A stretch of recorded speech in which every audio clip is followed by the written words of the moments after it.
30 मार्च की बाबा की मुरली। मीठे बच्चे, संग दोष संशय बुद्धि बना देता, इसलिए संग दोष में फंसकर कभी पढ़ाई नहीं छोड़ना। कहा जाता संग तारे कुसंग बोरे। प्रश्न, बाप की कौन सी श्रीमत तुम्हें कौड़ी से हीरे जैसा बना देती है? उत्तर, बाप की श्रीमत है बच्चे, घर गृहस्थ में रहते हुए कमल फूल समान रहो। जैसे कमल फूल को कीचड़ और पानी टच नहीं करता, ऐसे विकारी दुनिया में रहते हुए विकार टच न करें। यह तुम्हारा अंतिम जन्म है, निर्विकारी दुनिया में चलना है, इसलिए पवित्र बनो। इसी एक श्रीमत से तुम कौड़ी से हीरे जैसा बन जाएंगे, स्वर्ग का मालिक बन जाएंगे। गीत, मुझको सहारा देने वाले ये दिल कहे तेरा शुक्रिया। ओम शांति। बाप ने समझाया है कि भगवान एक ही है जिसने भगवती को रचा। बरोबर भगवानुवाच है, जैसे बैरिस्टरवाच, सर्जनवाच, यह फिर है भगवानुवाच। भगवान कहते हैं मैं तुम्हें स्वर्ग का मालिक, राजाओं का राजा बनाऊंगा। यह है गीता। परंतु मनुष्य भूल गए हैं कि गीता का भगवान कौन था। श्री कृष्ण तो था स्वर्ग का नंबर 1 प्रिंस। इतनी ऊंच प्रारब्ध किसने प्राप्त कराई? ऊंचते ऊंच प्रारब्ध हैं राधे कृष्ण अथवा लक्ष्मी नारायण की। यह बात कोई भी समझ नहीं सकते हैं। राधे कृष्ण स्वयंवर के बाद लक्ष्मी नारायण बनते हैं। उन्हों को यह पद किसने दिया? श्री कृष्ण कौन था? श्री नारायण कौन था? यह बातें तुम ही जानो। श्री कृष्ण को प्यार तो बहुत करते हैं, जयंती भी मनाते हैं। फिर जिससे श्री कृष्ण का स्वयंवर हुआ उनकी भी तो महिमा होगी। राधे कृष्ण को तो इकट्ठा ही दिखाते हैं। उन्हों को ऐसा किसने बनाया? रचयिता एक निराकार को ही कहा जाता है। साकार को कभी क्रिएटर नहीं मानेंगे। इनकॉर्पोरियल गॉडफादर कहते हैं। लक्ष्मी नारायण सतयुग आदि में थे, अभी तो है कलयुग। यहाँ मनुष्य दुखी कंगाल हैं, राजा रानी तो है नहीं। स्वर्ग की तो बहुत महिमा है। कोई मरता है तो कहते हैं फलाना स्वर्गवासी हुआ। स्वर्ग याद आता है तो जरूर स्वर्ग कोई अच्छी चीज थी। नरक में जो मरते हैं उनको पुनर्जन्म जरूर नरक में ही लेना पड़े। जैसा कर्म करते हैं उस अनुसार यहाँ जन्म लेना पड़ता है। अब भगवान है निराकार ज्ञान का सागर, जिसको सभी मानते हैं। उनका यादगार मंदिर भी शिव का है। ब्रह्मा विष्णु शंकर का चित्र देंगे तो कहेंगे यह ब्रह्मा है, यह विष्णु है। भगवान ब्रह्मा व भगवान विष्णु नहीं कहेंगे। भगवान एक निराकार को कहेंगे, वह शिव ही है। अभी तुम बच्चे जानते हो, हम फिर से लक्ष्मी नारायण भगवान भगवती बन रहे हैं। किस द्वारा? भगवान द्वारा। क्रिएटर बाप है, वह स्वर्ग का रचयिता है। जरूर उसने प्रारब्ध दी जो ये स्वर्ग का मालिक बने। चित्र तो तुम बच्चों के पास है। यह भी मनुष्य समझते हैं लक्ष्मी नारायण सतयुग के मालिक थे। सिर्फ यह भूल गए हैं कि लक्ष्मी नारायण छोटेपन में राधे कृष्ण थे। सतयुग में महाराजा महारानी थे तो जरूर उन्हों का बचपन भी होगा। उन्हों की यह प्रारब्ध जरूर स्वर्ग के रचयिता ने बनाई होंगी। वह कब आया किसको भी यह पता नहीं। शिव का लिंग तो है, यह शिव का बड़ा रूप करके रखा है। वास्तव में कोई इतना बड़ा तो नहीं है ना। वह तो स्टार है, उनका कोई चित्र तो समझ ना सके। यह सिर्फ पूजा के लिए बड़ा चित्र बनाया है। तो यह देवी देवता धर्म किसने स्थापन किया? नाम चाहिए। क्रिश्चियन, बौद्धी आदि सबको मालूम है। कि हमारा धर्म फलाने ने स्थापन किया, उनका धर्म शास्त्र यह है।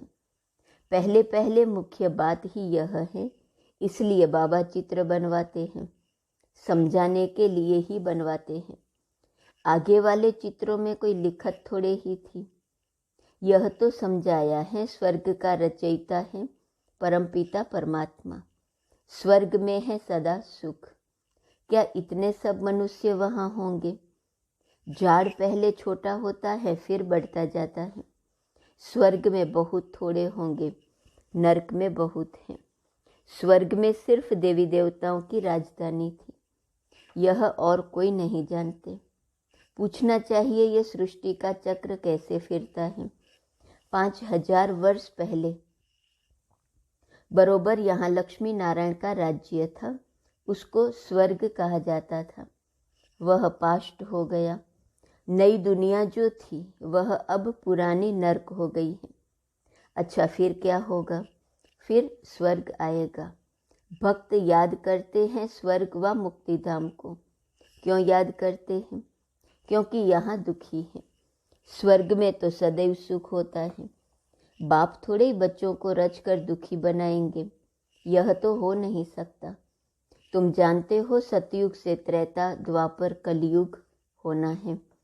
सतयुग का अंत, त्रेता के आदि का संगम कोई कल्याणकारी नहीं है, क्योंकि सतयुग में जो 16 कला संपूर्ण है वही देवी देवता फिर 14 कला बन जाते हैं, तो वह कल्याणकारी युग थोड़े ही हुआ। फिर त्रेता के अंत द्वापर के आदि का संगम हुआ, परंतु उसमें भी कलाएं कम होती हैं।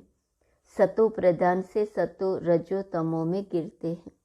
तमो प्रधान बनना ही है। तो इस समय सारी दुनिया दुखी है। इसको कहा जाता है ऑर्फन्स की दुनिया। कोई धनी दोनी नहीं। घर में माँ बाप नहीं होते हैं तो सभी आपस में लड़ने लग पड़ते हैं, तो कहा जाता है तुम तो निधन के हो। वह है हद की बात, अभी यह है बेहद की बात। सारी दुनिया का कोई धनी दोरी नहीं है। मनुष्य मनुष्य में लड़ते हैं, जानवर भी लड़ते हैं, कोई धनी दोरी नहीं है। धनी है बाप रचयिता, उनके आने से ही सब बच्चे धन के बन जाते हैं। बाप बच्चों को शांतिधाम और फिर सुखधाम ले जाते हैं। पहले सतो प्रधान फिर सतो रजो तमो। हर एक चीज ऐसी ही होती है। छोटे बच्चे भी सतो प्रधान हैं, इसलिए प्रिय लगते हैं। वही बच्चे अगर शिक्षा नहीं मिलती है तो माँ बाप को तंग करने लग पड़ते हैं। तंग तो होते हैं ना, लड़ते झगड़ते बीमार हो पड़ते हैं। कोई को नुकसान पड़ता है तो यह भी दुख होता है ना। सतयुग में कोई भी दुखी नहीं होता, वह है ही सुखधाम। बाप बच्चों के लिए स्वर्ग रचते हैं, वहाँ सदैव सुख है। तुम जानते हो यह बेहद की दुनिया नई थी, अब पुरानी है। दिल्ली पुरानी और नई है ना।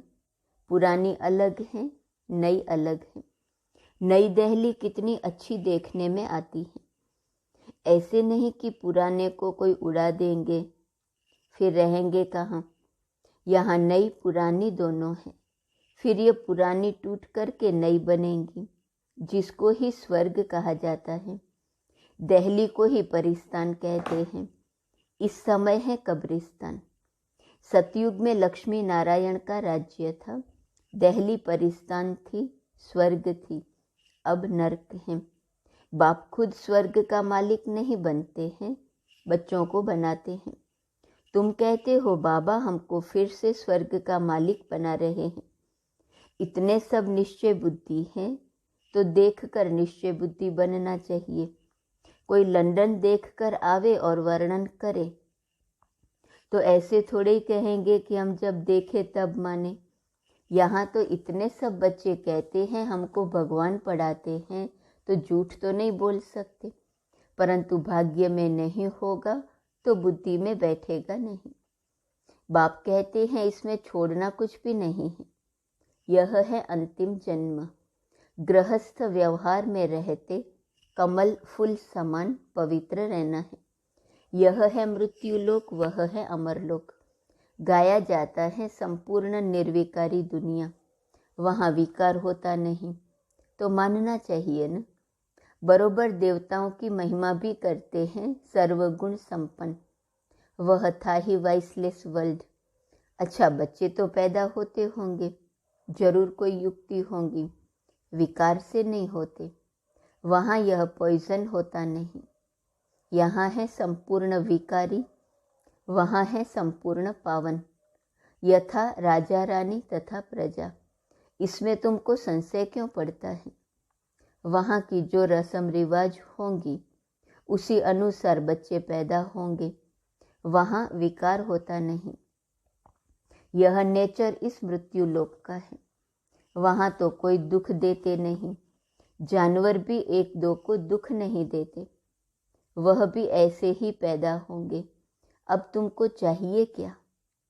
शांति चाहिए तो अपने को आत्मा समझ बाप को याद करो तो मेरे पास चले आएंगे। जो स्वर्ग में आने वाले होंगे वह कहेंगे हम तो ज्ञान जरूर लेंगे, सुख जरूर लेंगे, बाप से स्वर्ग का वर्षा लेना है। तुम जानते हो हम बेहद के बाप से बेहद का वर्षा ले रहे हैं, बाप की श्रीमत पर चल रहे हैं।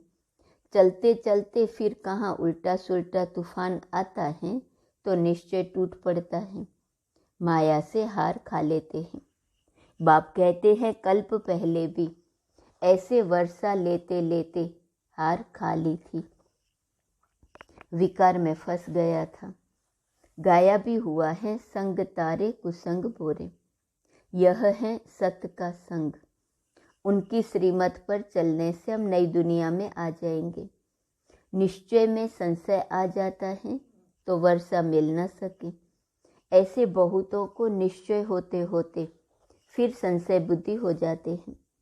तुम माता पिता कहते हो फिर उनको छोड़ देते, यह भी ड्रामा में नूंद है। शिव बाबा के बने फिर ऐसे बाप को फारगति देवंती हो जाते। तुम्हें ईश्वर का बनना है या रावण का? लड़ाई है न। कोई तो माया पर जीत प्राप्त कर समझते हैं बाबा से वर्षा जरूर लेना है, श्रीमत पर चलते रहते हैं। एल्बम भी तुम्हारे पास है, जिन सभी बच्चों ने प्रतिज्ञा की है कि हमको गृहस्थ व्यवहार में रहते कमल फूल समान पवित्र रहना है। कमल फूल को पानी टच नहीं करता है।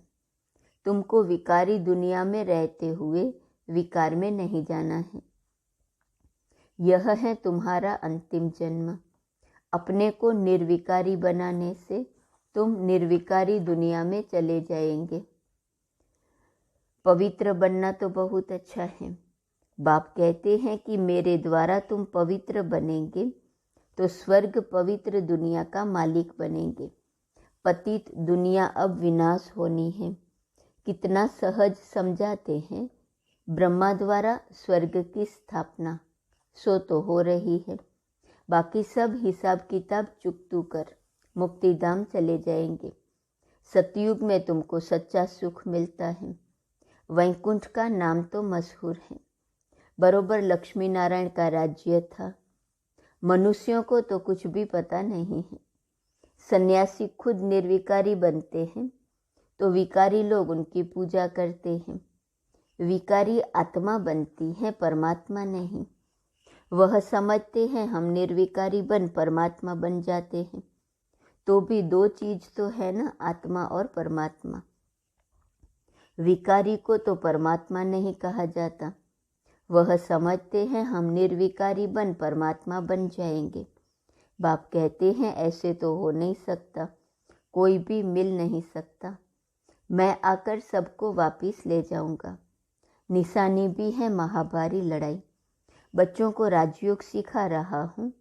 महाभारी लड़ाई है तो भगवान भी जरूर होना चाहिए, जो सभी झंझटों को हटाए, सभी के झगड़े खत्म कर दे। सर्वशक्तिवान तो बाप है ना। कहते हैं अगर तुम मेरी मत पर चलेंगे तो मैं तुमको स्वर्ग का मालिक बनाऊंगा। कल्प कल्प तुम मेरी श्रीमत से ऐसे श्रेष्ठ बनते हो। आधा कल्प बाद जब मेरी मत पूरी हो, आसुरी मत शुरू होती है, तो तुम कंगाल कौड़ी जैसे बन पड़ते हो। अब फिर तुमको कौड़ी से हीरे जैसा बनाता हूँ, तो श्रीमत पर चलना चाहिए ना। बाबा कितना सहज समझाते हैं।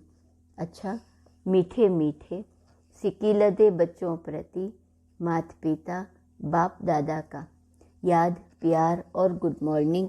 रूहानी बाप की रूहानी बच्चों को नमस्ते। रूहानी बच्चों की रूहानी बाप को नमस्ते नमस्ते नमस्ते। धारणा के लिए मुख्य सार। पहली पॉइंट, किसी भी तूफान के कारण निश्चय में कमी न आए, इसके लिए संग दोष से अपनी संभाल करनी है। श्रीमत पर पूरा पूरा चलना है। दूसरी पॉइंट, इस अंतिम जन्म में श्रीमत पर संपूर्ण निर्विकारी जरूर बनना है। विकारी दुनिया में रहते हुए विकार टच न करे, यह संभाल करनी है। वरदान, अपने हर कर्म द्वारा दिव्यता की अनुभूति कराने वाले दिव्य जीवनधारी भव। बाप दादा ने हर एक बच्चे को दिव्य जीवन अर्थात दिव्य संकल्प, दिव्य बोल, दिव्य कर्म करने वाली दिव्य मूर्तियां बनाया है। दिव्यता संगम युगी ब्राह्मणों का श्रेष्ठ श्रृंगार है। दिव्य जीवनधारी आत्मा किसी भी आत्मा को अपने हर कर्म द्वारा साधारणता से परे दिव्यता की अनुभूतियां कराएंगी। दिव्य जन्मधारी ब्राह्मण तन से साधारण कर्म और मन से साधारण संकल्प कर नहीं सकते। वे धन को भी साधारण रीति से कार्य में नहीं लगा सकते। स्लोगन, दिल से सदा यही गाते रहो कि पाना था सो पा लिया, तो चेहरा खुशनुमा रहेगा। आज का स्वमान, मैं बाप को प्रत्यक्ष करने वाली आत्मा हूँ। अव्यक्त इशारे की पॉइंट, वाणी में बाप को प्रत्यक्ष करने का जौहर व शक्ति तब आएंगी जब इसे व्यर्थ जाने से बचाएंगे। अभी तक साधारण बोल ज़्यादा है, इसलिए आवाज़ बुलंद होने में देरी हो रही है। जैसे ब्रह्मा बाप के बोल फरिश्तों के बोल थे, कम बोल और मधुर बोल थे, ऐसे यथार्थ बोल बोलो। कारोबार के लिए बोलना पड़ता है, लेकिन वह भी लंबा नहीं करो। अभी शक्ति को जमा करो, तब वाणी में जौहर आएगा। ओम शांति।